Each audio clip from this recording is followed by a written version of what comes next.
It'll be one to go this time by. Coming to the green, buddy. Coming to the green. Let's go get him. Go, go, go. Dig, dig, dig. Go, go, go, go. Get your motor running. Head out on the highway. We're taking questions now from folks in the audience, and before we do, I do have something I want to say. Please. You know, and I may ramble here a little bit, but you know, there are a number of VIPs in this program, and Rick touched on that. In 1983, I got fired by J.D. Stacy in the Cup Series, and I met Arlene at Christmas in 1983, and in 1984, in February, I brought her to Daytona. I didn't. Not only did I not have a ride, but I didn't have a garage pass either, and I stood outside that fence out there looking in. And that will, you know, Arlene says it scarred me. That forever had an impact on who I am. And when you reflect on that, that has, you know, that has a lot to do with the decisions I make. She's a champion of this deal because not only did she, you know, does she support my decision to do this, but I don't think that I would be, I don't think I'd be the person I am today without her shaping the person that I have become. So, you know, that she's a real champion of this deal. And obviously, Jay Fry, who really started our business relationship between Rick and I a year and a half ago, and Jack Roush for the 19 years that we stood side by side building our careers in NASCAR. You know, very, very important people in making this happen. So I wanted to you know, acknowledge those folks because none of this would happen today if it weren't for especially Arlene. very, very nicely put. Amy Walsh and Megan Whiteside will have microphones, so we would ask that you wait till you have a microphone because, again, we do have live television and live radio. So we'll start right here. Mark, Tom Jensen from SpeedTV.com. Congratulations to you and Rick. Most Sprint Car Cup drivers, even very good ones, see their careers drop off in their mid-40s. They just don't go as well. You haven't had that happen. What do you attribute that to? Tony Stewart said yesterday he could see you at 60 winning races and contending for championships. Single at 60 winning races. But why have you been able to compete at a high level without it dropping off when others have? Well, Tom, I think it has dropped off a little bit, just not as much as most. I do believe that I was a little bit more potent 10 years ago. But thank you for the compliment, and I really believe that it has to do with the fire and desire.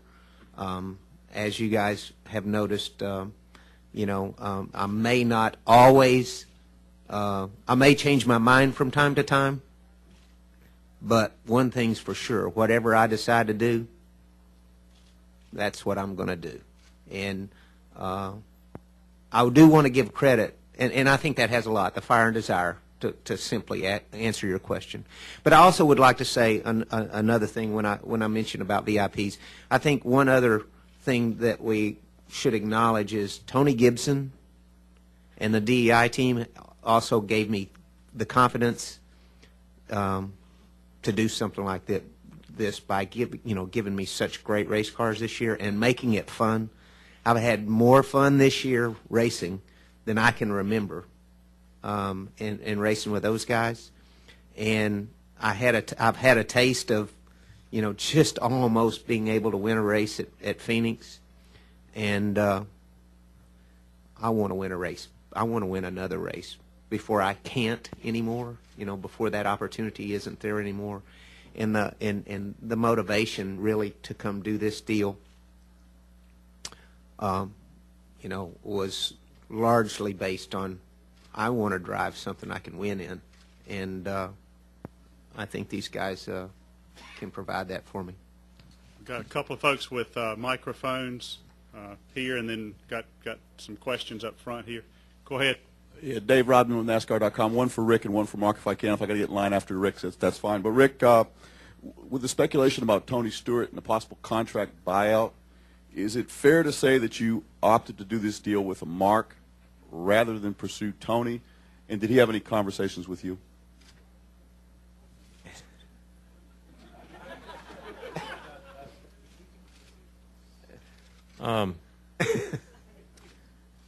You know, Tony and I are good friends, and I respect Tony Stewart a ton, and he sure perked you guys up the other day when he said something about the 5 car, didn't he? And but that guy's got tremendous talent. But you know, Joe Gibbs and I are good friends, and I don't know what's gonna. You just have to stay tuned to see what happens over there. Our deal is Mark Martin, and you know, that's I can't answer other than I have tremendous respect for Tony. And you know, I'll say what Tony said about me. Anybody that's in this garage area would love to have Tony Stewart sitting in the seat of their car. And you know, for Mark, when you went to the partial schedule, you had opted out of running certain racetracks. You know, from a mental preparation aspect, plus adjusting again to the 38-week schedule, do you anticipate any challenge in going back to some of these facilities?